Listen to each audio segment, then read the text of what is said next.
A lot of comments like this, so if your makeup is not makeupy, then this is how to make your makeup. We're going to be using a lot of products to make sure that your skin is really hydrated, lots of heavy creams, oils, whatever, and then a good primer. I'm using the Doll Beauty Dolly Prep. I think the biggest thing that's going to kind of let down your makeup is not using a lot of products. I use about like 5 pumps of foundation. I'd say around like 3 is good. Like foundation is the most important step, because if you've got enough foundation on, then everything else is going to sit on top a lot easier. I know this looks insane, but we're going to contour and it'll make sense in a minute. I like to paint a lot of my products on and then use a sponge to blend it in after. Cream, contours and blush. This is really going to make your powders pop out. It's an essential step. When I'm using a cream contour, sometimes I like to use like a foundation or concealer in a darker shade if you want like a little bit of extra coverage as well. And I'm using the Maybelline Skin Tint, shade 60. I really like to do cream blusher before I do highlight and concealer underneath my eyes, because I feel like it keeps your under eyes really bright. I use a lot because I'm going to use a lot of concealer as well. For concealer, I'm using the Huda Beauty Full Filter. I'm using the shade Honey. I'm using like a lot of product, and you do not need to use this much product. But like just in general, a lot of the times when your makeup doesn't look like that makeup look, it's literally just because you're not using enough product. So I love to blend my concealer in with a powder puff. Set your makeup. If you want your makeup to look airbrushed, you need to be setting it with a loose powder. I'm using the Huda Beauty one. This is the pink one. Again, use a powder puff for this as well, not a brush. The difference already with just little powder is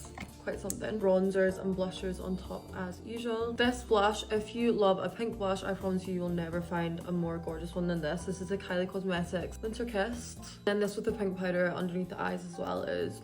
When you're doing your makeup, it's all about layering and adding depth. Like your lips, always do like a darker lip line and like a lighter color in the middle. Things like that is going to really like elevate the makeup. This is the look so far. Then what I always do is set your face. So important. I use a lot of powders especially. This is just going to kind of like melt each one into each other, so your skin looks like skin again. I'm using the Dolly Set Super Fix Spritzer. This is from Doll Beauty.